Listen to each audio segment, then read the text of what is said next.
ఈజీగా నేర్చుకుందాము. మే బేచ్తా హూ, మే నేను, బేచ్నా పంపుట, బేచ్తా హూ పంపుతాను. అంటే ఎప్పుడు జరిగే పని కావచ్చు, లేకపోతే అప్పుడప్పుడు జరిగే పని వాటికి వెర్బ్కి చివర తా కానీ, తీ కానీ, తే కానీ యూస్ చేయాలి. ఈ వీడియోలో అన్ని సెంటెన్సెస్ మేల్ జెండర్ కి సంబంధించినవేనండి.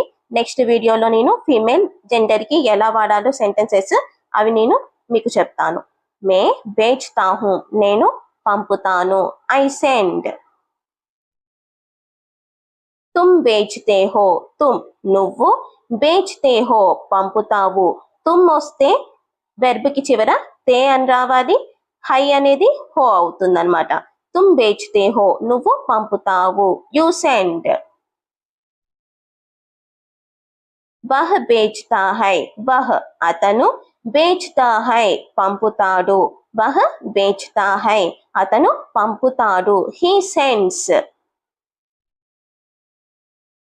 హమ్ బేచ్తే హై, ఇక్కడ హమ్ అంటే ఒకరి కంటే ఎక్కువ మంది ఉన్నప్పుడు తే అనేది రావాలి వెర్బ్ కి చివర. ప్లూరల్ కాబట్టి హై పైన చుక్కుంటుందండి.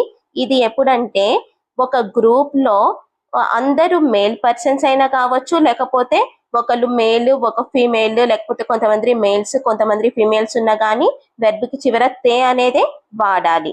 హమ్ బేచ్తే హై మేము పంపుతాము. We send. వే బేచ్తే హై, వే వాళ్ళు, వాళ్ళు మొత్తం మేల్ అయినా కానీ, లేకపోతే కొంతమంది ఫీమేల్ కొంతమంది మేల్ ఉన్నా కానీ వెర్బ్ కి చివర తే అనేదే వాడాలి. వే బేచ్తే హై వాళ్ళు పంపుతారు. They send. ఇలాంటి మరిన్ని వీడియోస్ కోసం ప్లీజ్ నా ఛానల్ ని సబ్స్క్రైబ్ చేసుకోండి.